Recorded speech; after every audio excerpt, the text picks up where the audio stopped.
Paul Meeks with us, Capstone Investments. It's going to be interesting. This is going to be a really interesting pushback from all of you enthused by social media. Earlier this morning on Bloomberg Surveillance, I spoke to Chris Marangi of Gabelli Asset Fund, and he discussed the future of social media and what makes a good social media investment. Social media is undoubtedly going to grow, but I think Mr. Murdoch's dalliance with MySpace is kind of instructive as to the dangers there. It's picking the right model, making sure that you haven't picked the one that's a fad, and certainly Facebook has shown a lot of staying power and has plenty of network effects to keep it at the top. And Chris Marangi there. Paul Meeks, so wonderful to have you here. You are very cautious on the uproar we're seeing in social media. I guess I could say we've seen this before. What's new this time? What's different about the hype of social media? Well, there's a lot of hype, and frankly, some of it probably is justified. What's the difference between what we saw in what I like to call Internet Bubble 1.0 in the late 90s to Internet Bubble 2.0, which we're experiencing now? Fewer companies are going public versus that prior period, and the ones that are going public are, some of them, high-quality companies. What has not changed, Tom, is the fact that the valuations, even these few that have made it through the filter, they're still being priced at egregious valuations. Yeah, and here's Paul Meeks. Competition. Let's bring it up here now.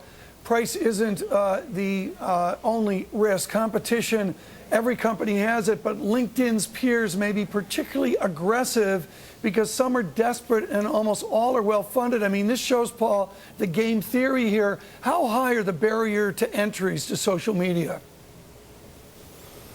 Well, the interesting thing about social media is that you do get a significant advantage if you're first to market. But as we saw with MySpace and the previous commentator, is that if you don't have a model that is sustainable, even something that is great today could be gone tomorrow.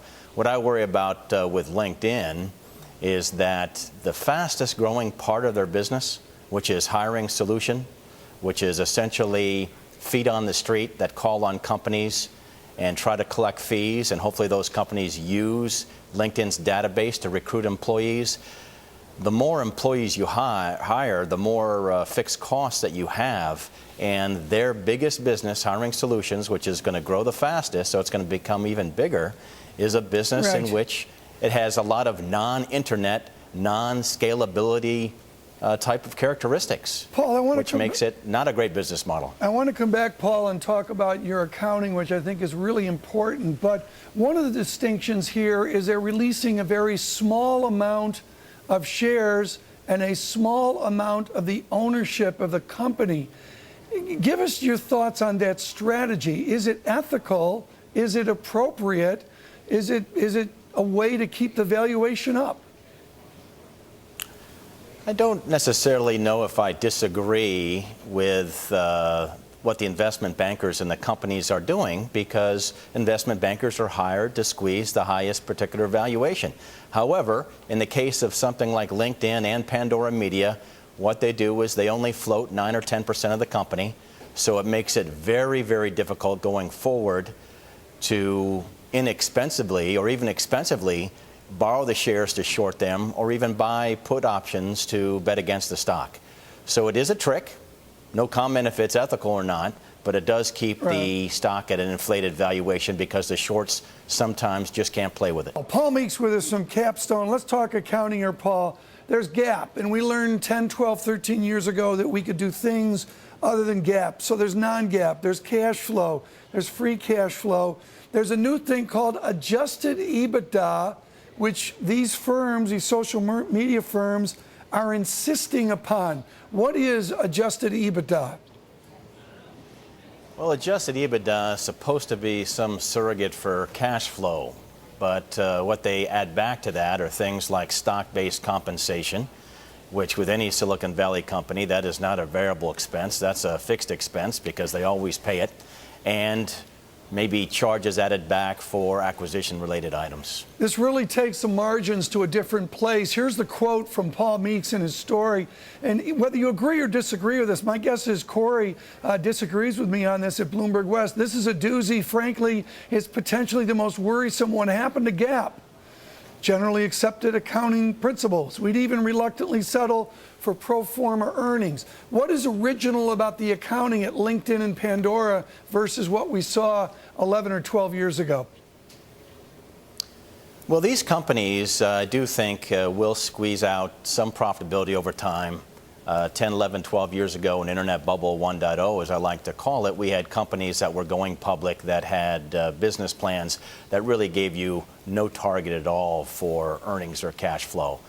Here, I think that these two companies that you mentioned have the chance to make some money.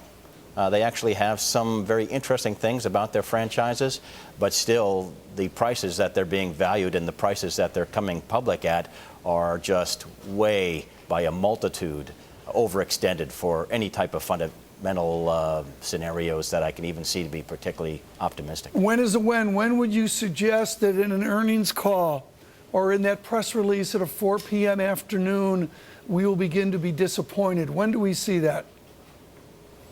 Well, I think what's going to happen is not necessarily numbers that you can quantify, because what they will do on these calls is talk about explosion, the number of registered users and active users and page views and another bunch of internet era metrics that we used in the late 90s.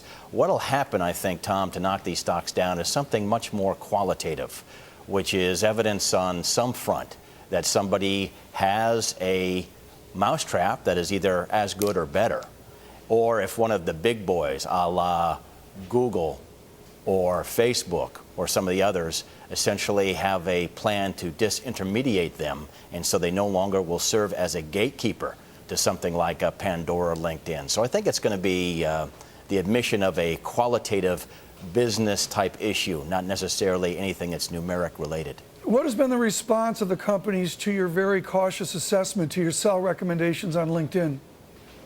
Well, they all, think I'm all wet, of course. And of course, the bullish analysis comes from guess who? The people that brought the company public. But it was interesting, in my view, that today LinkedIn is down 4 or 5%. Of course, the market's getting whacked. But one of the lead bankers in their IPO downgraded the stock today, which is something very unusual, and I have to give them some credit for their courage. Very good. Paul Meeks, let's leave it there.